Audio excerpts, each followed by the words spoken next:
Shalom, saudara yang kekasih dalam Tuhan Yesus Kristus. Saat ini tanda-tanda zaman yang menunjukkan bahwa kedatangan Tuhan Yesus yang kedua kalinya untuk menjemput gerejanya, calon pengantin wanitanya yang kudus, sudah semakin jelas dan semakin jelas. Ini menunjukkan bahwa kedatangan Tuhan Yesus sudah semakin dekat dan semakin dekat. Beberapa tanda utama kedatangan Tuhan Yesus sudah bisa kita lihat. Seperti perdamaian antara Arab dengan Israel. Kita tahu negara-negara Arab seperti Mesir, Yordania, Bahrain, Uni Emirat Arab, Suriah dan sebagainya sudah berdamai dengan Israel. Dan saat ini pemimpin dari negara Arab, yaitu Arab Saudi, juga sedang mengusahakan perdamaian dengan Israel. Tapi sayang kita tahu tiba-tiba hari Sabtu yang lalu terjadi serangan Hamas ke Israel yang merusak rencana perdamaian ini. Tapi saya percaya rencana ini akan terus berjalan sehingga akhirnya Israel akan bisa mendirikan Bait Allah ketiga di Bukit Bait Allah di kota Yerusalem. Bait Allah ketiga ini harus berdiri, saudara, karena Bait Allah ketiga ini akan menjadi tempat bagi bangsa Israel untuk menyembah Tuhan. Seperti pada masa-masa yang lalu. Dan nanti pada zaman Antikris, Bait Allah ketiga ini akan diduduki oleh Antikris, dan Antikris akan minta disembah sebagai Allah dan akan memerintah dari Bait Allah ketiga. Tanda yang lain lagi, saat ini di tanah Israel sedang diternakkan 7 ekor lembu merah. Lembu ini akan diternakkan terus dan terus-menerus diperiksa oleh para imam. Dan apabila akhirnya setelah dewasa lembu ini benar-benar berwarna merah dan tidak ada bulu yang warnanya lain, maka lembu-lembu ini akan disembelih, kemudian dibakar, lalu abunya akan dicampur dengan air untuk pentahbisan para imam, pentahbisan bait suci dan sebagainya. Kita juga bisa lihat terjadinya perubahan iklim di seluruh dunia. Indonesia aja sampai saat ini sedang mengalami kekeringan yang luar biasa sehingga produksi padi dan sebagainya itu menjadi merosot.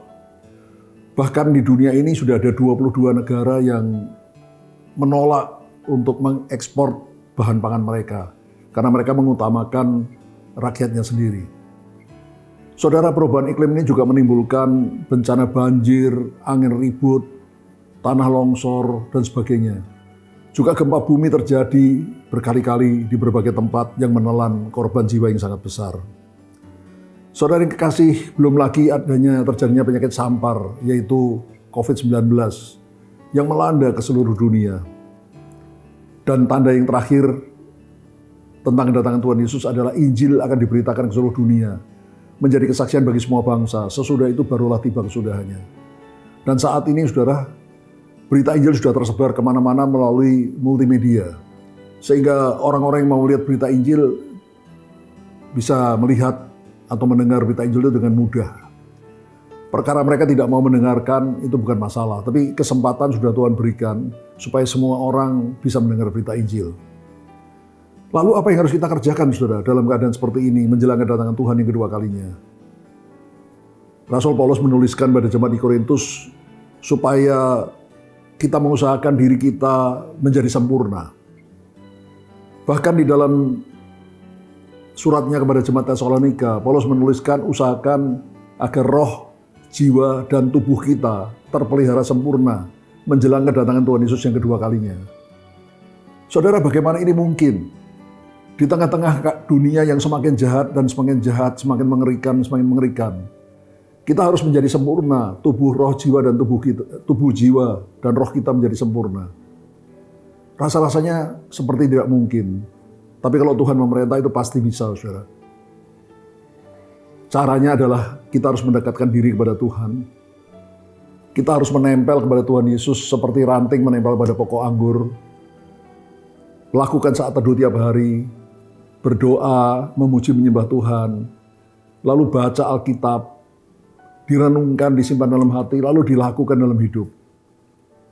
Kalau kita berbuat seperti itu, makin lama kita akan bisa makin kudus dan makin kudus. Tapi sebagai manusia kadang-kadang karena kelemahan kita bisa terpleset. Tapi kalau kita terpleset, jatuh.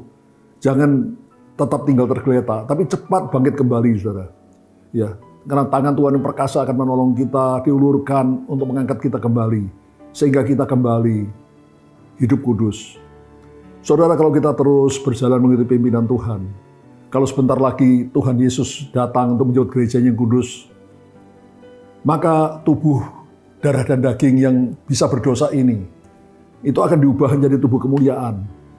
Tubuh seperti tubuh Tuhan Yesus ketika bangkit dari antara orang mati. Tubuh yang tidak bisa berdosa dan tidak bisa mati lagi.